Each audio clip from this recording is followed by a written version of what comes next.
بسم اللہ الرحمن الرحیم۔ السلام علیکم ناظرین، آپ دیکھ رہے ہیں دی انفارمیٹیو ٹی وی۔ ناظرین، آج سے ہم آغاز کر رہے ہیں ایک نئی سیریز کا، جس میں آپ جانیں گے فلسطین کی مکمل تاریخ، اور ساتھ ہی جانیں گے کون چاہتا تھا کہ فلسطین کو دو حصوں میں تقسیم کیا جائے، فلسطین کی تباہی کی سب سے بڑی وجہ کیا تھی، اور کس نے فلسطین کی تاریخ میں سب سے اہم کردار ادا کیا، کون غدار نکلا جس نے فلسطین کو ہی سب سے زیادہ نقصان پہنچایا۔ ان سب سوالات کے جواب ملیں گے آپ کو اس سیریز میں۔ تو چلیے شروع کرتے ہیں اس سیریز کا پہلا پارٹ۔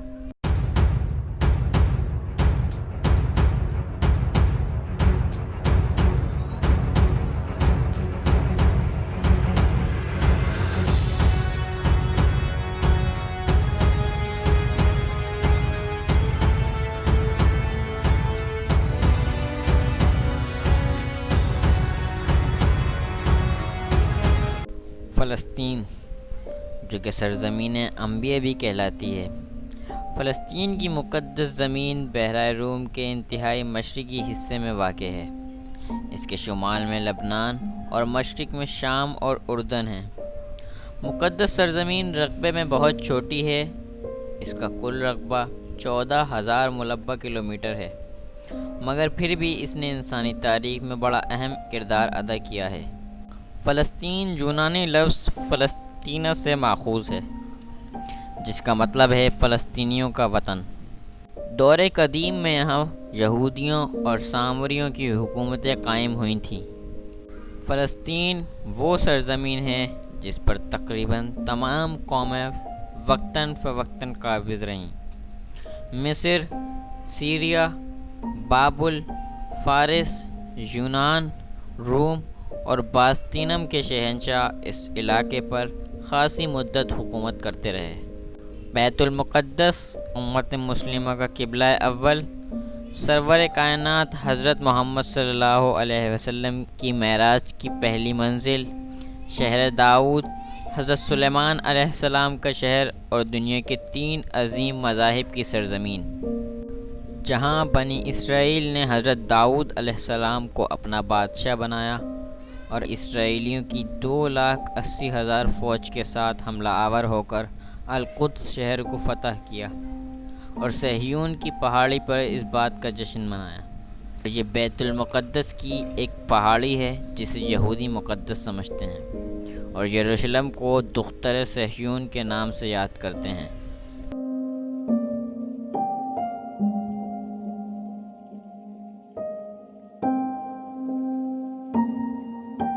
پیغمبروں کی یہ زمین، جہاں حضرت عیسیٰ علیہ السلام، جنہوں نے اپنی دائمی تعلیم اور قانون کی وجہ سے انسان کو راہ راست دکھائی، وہ بھی اس شہر میں تشریف لائے۔ یہودیوں کے لیے یہ زمین تورات کی زمین ہے، جہاں ان کے سنہرے ماضی کی یادیں ہیں، جبکہ مسلمانوں کے لیے یہ وہ مقدس سرزمین ہے جہاں مسلمانوں کا قبلہ اول، اور یہاں سے حضور اکرم صلی اللہ علیہ وسلم معراج پر تشریف لے گئے۔ ماہر آثار کے مطابق اس مقدس زمین پر تقریباً 9,000 قبل مسیح میں سب سے پرانی قوموں نے بسنا شروع کیا تھا، مگر اس کی تاریخ حضرت ابراہیم علیہ السلام کے زمانے میں لکھی جانے لگی تھی۔ 1950 قبل مسیح میں حضرت ابراہیم علیہ السلام عراق کے شہر ار سے کنعان پہنچے۔ 1250 قبل مسیح میں حضرت عیسیٰ علیہ السلام نے دریائے اردن کو پار کیا اور کنعان کی زمین فتح کی، اور پھر اسے 12 قبیلوں میں تقسیم کیا۔ 1200 قبل مسیح میں فلسطینیوں نے کریتے سے فلسطین پر حلہ بولا، اور پھر کنعان کی زمین انہی کے نام سے پہچانی جانے لگی۔ 1025 قبل مسیح میں ساؤل اسرائیل کا پہلا بادشاہ بنا، اور 1004 قبل مسیح میں حضرت داؤد علیہ السلام نے اسرائیل کی بادشاہ کی حیثیت سے تخت سنبھالا۔ حضرت داؤد علیہ السلام نے مقامی یبوسیوں کو شہر بدر کر دیا اور پورے فلسطین پر حکمرانی کرنے لگے۔ حضرت داؤد علیہ السلام کی بڑھتی ہوئی طاقت سے خوفزدہ ہو کر آپس کی سلطنتیں متحد ہو کر فلسطین پر حملہ آور ہوئیں، لیکن اس سے پہلے کہ وہ یروشلم تک پہنچتیں وادی رفائم پر شکست کھا کر ختم ہو گئیں۔ اس شکست کے بعد فلسطین میں حضرت داؤد علیہ السلام کی حکومت مضبوط و مستحکم ہو گئی، اور انہوں نے بالائی و زیریں شہر کو ملا کر ایک کر دیا۔ شہر کے گرد ایک دیوار تعمیر کرائی اور یوں مختلف قبیلوں میں بٹے ہوئے بنی اسرائیل کو ایک مرکز پر جمع کر کے ایک قوم بنا دیا۔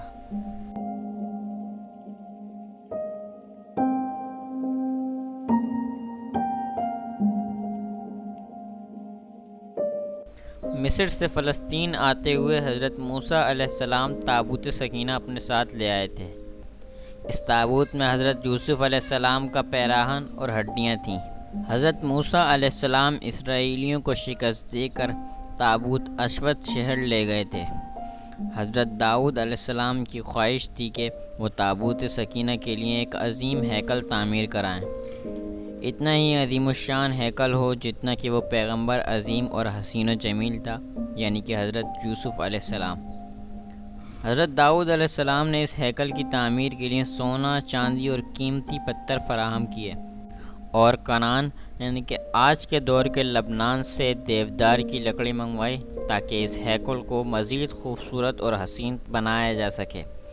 لیکن حضرت داؤد علیہ السلام یہ ہیکل تعمیر نہ کرا سکے کیونکہ 965 قبل مسیح میں ان کا انتقال ہو گیا۔ حضرت داؤد علیہ السلام کے بعد ان کے بیٹے حضرت سلیمان علیہ السلام تخت نشین ہوئے۔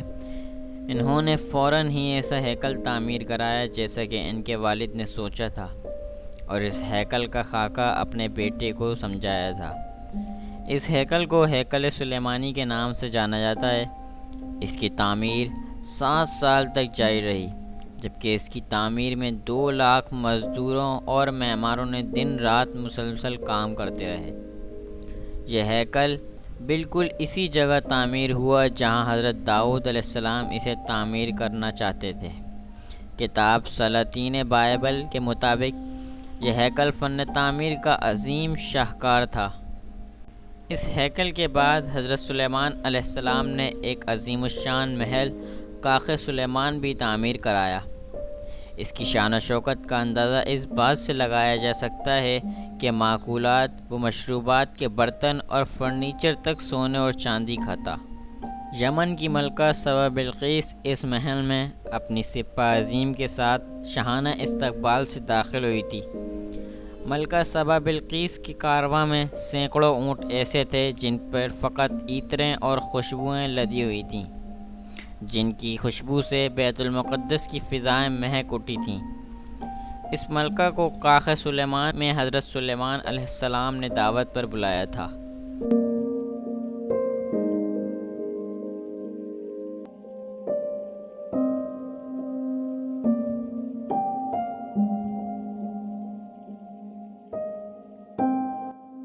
کاخ سلیمان میں ایک شیش محل بھی تھا جو شیشہ گروں اور شیشہ سازوں نے کچھ ایسی مہارت اور کاریگری سے کام لیا تھا کہ جب ملکہ سبا بلقیس اس میں سے گزریں تو شیشہ گروں اور شیشہ سازوں کی مہارت میں حیران ہو کر رہ گئیں۔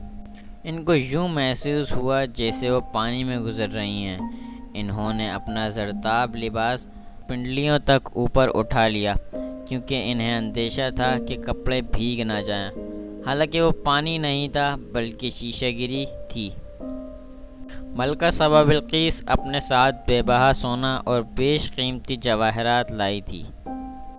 حضرت سلیمان علیہ السلام نے شہر کو مزید مضبوط اور وسیع کیا اور ہیکل سلیمانی کے ساتھ پہاڑی کو بھی اس کا حصہ بنا دیا۔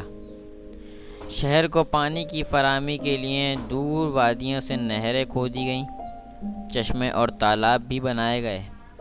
ان میں سے کنواری کا چشمہ عہد سلیمانی کی یادگار ہے۔ اس عہد کی یادگار جس میں سلطنت بنی اسرائیل اپنے عروج پر تھی۔ 953 قبل مسیح اور 930 قبل مسیح کے دوران اسرائیلی سلطنت 2 حصوں جنوبی اور شمالی حصوں میں تقسیم ہو گئی۔ جنوبی سلطنت یہودا میں جنوبی فلسطین اور روم شامل تھا، اور اس کے پایہ تخت یروشلم یعنی بیت المقدس تھا۔ جبکہ شمالی سلطنت اسرائیل شمالی فلسطین اور مشرقی اردن پر مشتمل تھا۔ جنوبی سلطنت کا حکمران ایجام بن سلیمان اور شمالی سلطنت کا حاکم یربعام تھا۔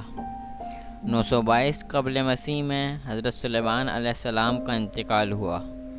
اس دور میں بنی اسرائیل فحاشی، بے حیائی، حرام کاری، عیش پرستی اور بت پرستی میں مبتلا ہو گئے اور خدا کی کتاب تورات اور زبور میں رد و بدل کرنے لگے تھے۔ دونوں سلطنتوں یعنی یہودا اور اسرائیل کی رعایا ایک خاص مدت تک آپس میں برسر پیکار رہی اور خود ہی اپنی تباہی کا باعث بنی۔ بنی اسرائیل کو آپس میں ہی لڑتا ہوا دیکھ کے فلسطینیوں نے یروشلم پر حملہ کیا اور ہیکل سلیمانی سے سونا، چاندی اور جواہرات لوٹ لیے اور ان کے بیوی بچے قیدی بنا لیے گئے۔ 721 قبل مسیح میں ایسوریوں نے سامریا پر قبضہ کیا اور شمالی بادشاہت کے 10 قبائل کو اسیر بنا لیا اور یوں اسرائیل کی بادشاہت ختم ہوئی۔